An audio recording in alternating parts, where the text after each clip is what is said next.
Hello, my name is Calabria Atkins. I'm a first-year computer science major at Kennesaw, and the primary source that I chose is Gladiatorial Combat by Seneca, and this is 5.5 Gladiatorial Combat. Now, what comes to mind when you think of gladiators or gladiatorial combat? I know for me, some things that come to my mind are an arena type setting, guys just killing each other, swords, armor, some type of shield, and a bunch of people around them yelling and screaming. And, you wouldn't be wrong to think that. And I'm sure a lot of you or whoever's listening to this may get that same idea. That may be one of the first things that pop into your head. But, I have a video that better describes and just better highlights exactly what I think of when I think of gladiators or gladiatorial combat. And this is perfect because it comes from the movie Gladiator. So, let me play the video.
Are you not entertained? Is this not why you are here?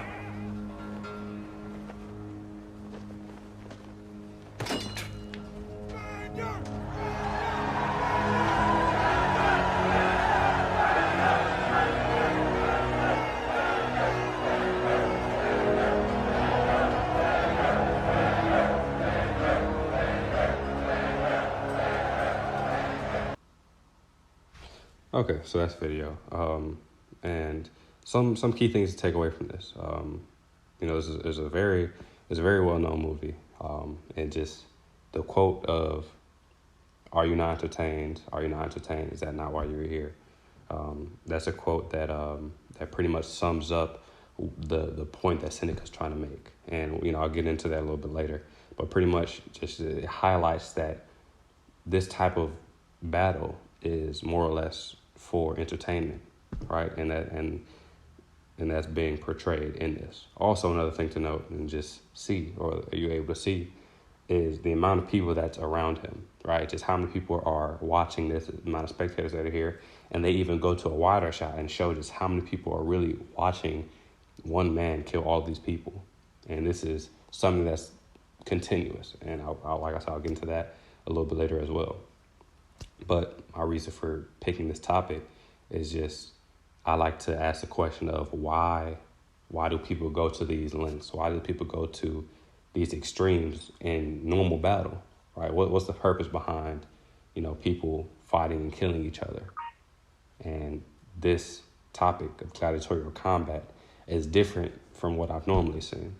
And I'll get into that a little bit later as well. So first, I want to start with the history of gladiatorial combat, just to give a little bit of background information. Not a lot, just to, again, set the tone for the rest of this, right? So these are Roman professional fighters with specialized weapons and armor. So, they're given, something that they like, whether it be a sword or whatever other weapon that they have, specialized for them in specific. And it's held in large arenas, as you saw, with all these spectators around them for pretty much entertainment, right? And this was during the Roman Empire from 105 BCE to 404 CE. Now, we know we had the monarchy, then the Republic, but this is during the Empire stage, which is the longest lasting, and it also held Pax Romana or Roman peace for more context. And also, the majority of the fighters were slaves, former slaves, or condemned prisoners. And this pretty much highlights that the people that were in this, it wasn't voluntary, right? It was normally involuntary, but there's rare cases, of course, with a lot of stuff that, that they wanted to be there. And like I said, those are rare cases, and you probably want to stay away from those people, the people that wanted to be there and fight. So this is an image of a terracotta gladiator. This was found in late 1st century BCE in Taranto, Italy, and this gives a more accurate description or depiction of what these gladiators may have looked like. So now, who was Seneca? And this is the last thing before we get into the analysis portion of the primary source. But it's good to have a good understanding of the author or the creator of this primary source, so we have a better idea of the lens he's looking through, right? What did he see with his own eyes? And, why is he making these statements, and why is he doing what he's doing, and how is he thinking?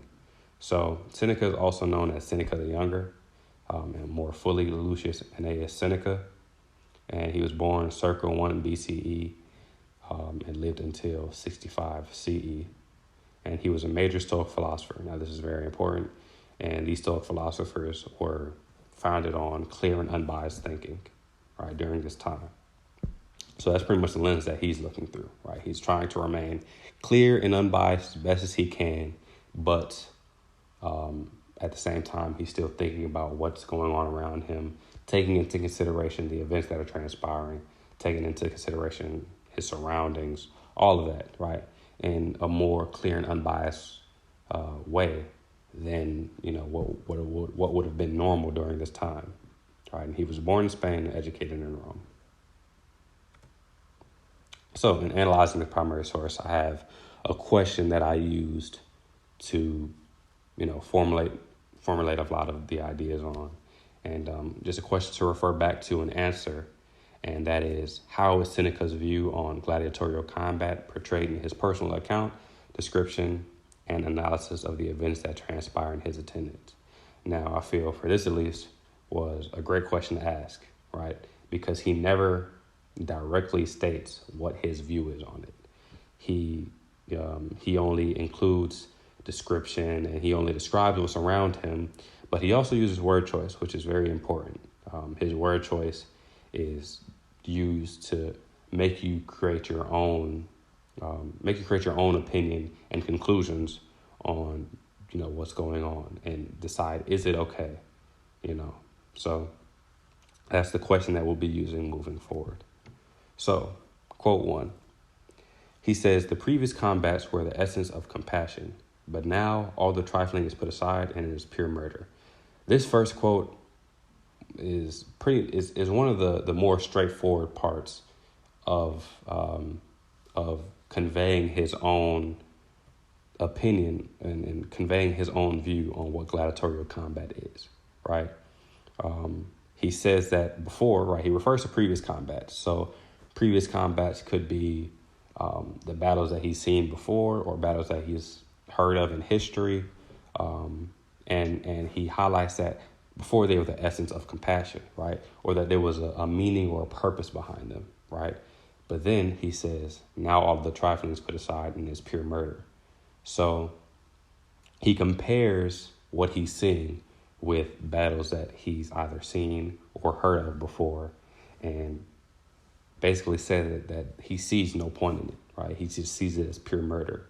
And he's meticulous in his word choice, which, again, like I said, he'll use throughout the rest of these quotes I'll include. But he's meticulous with his word choice, and including that it's pure murder, right? And then he brings up, or it pretty much brings up the question of what's the purpose of it all, right?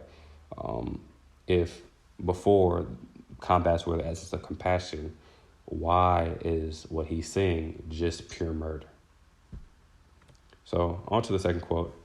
In the morning, they throw them to the lions and the bears. At noon, they throw them to the spectators. This is one of my more favorite quotes. in just how smart he is in saying what he wants to say and conveying what he wants to convey without explicitly saying it, right?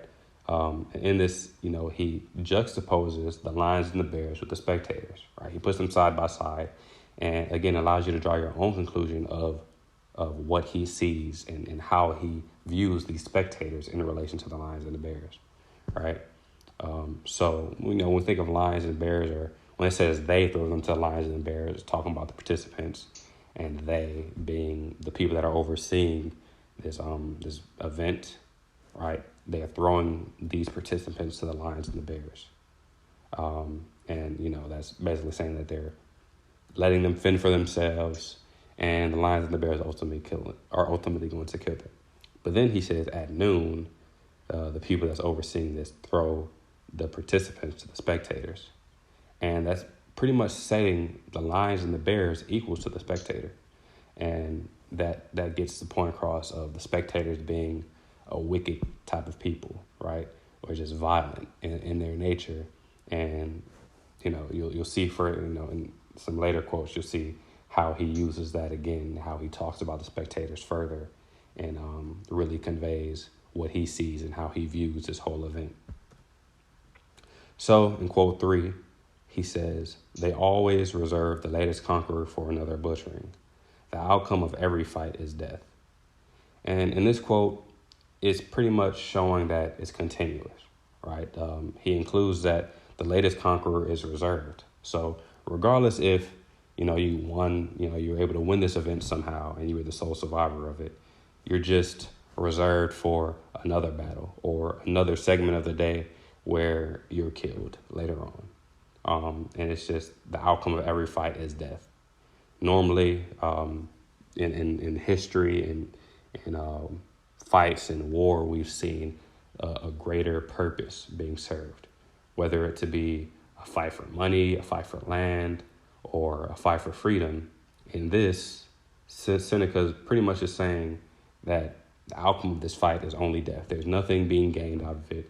It's just senseless death for the entertainment of the spectators and those that's in attendance. So on to quote 4, he says, "You may retort, but he was a highway robber. He killed a man. And what of it? Granted that, as a murderer, he deserved this punishment. What crime have you committed, poor fellow, that you deserve to sit and see this show?" Now, I like this quote as well. And in this, he's pretty much calling to question the spectators, right? The spectators, their defense for themselves in making all of this okay is that the people that are participating in this and the people that have to go through this are killers. They're murderers or they're some type of criminal, right? And in this, he talks about he was a highway robber and he killed a man. But Seneca retorts, what of it? And that pretty much, that highlights that does them being criminals make the whole situation okay? Is it okay to watch these people murderly and brutally kill each other in various ways, burn them, everything? Is it okay because they're criminals? And again, he's questioning the spectators, much like he did in the earlier quotation, or in the earlier quote. He's questioning these spectators. He's questioning their moral values, and he's questioning who's the real bad guy in all of this. Is it the criminals or is it the spectators? And that's what he's trying to convey and make the audience draw a conclusion for themselves. So on to the final quote, quote 5. He says, "In the morning they cried, 'Kill him, lash him, burn him. Why does he meet the sword in so cowardly a way?'" And in this quote, it's the first part of a string of dialogue. And, he's doing this to add a voice for the spectators, right? He's adding what he heard because, he's attending this event, and he's listening to the spectators. He's watching the people die. He's watching and listening to the demands of the people around him. And they're demanding that he be killed and lashed and burned. And it illustrates the role of the spectators, right? These spectators are ultimately, in Seneca's eyes, what he's painting them to be. He's painting them to be the bad guy, right?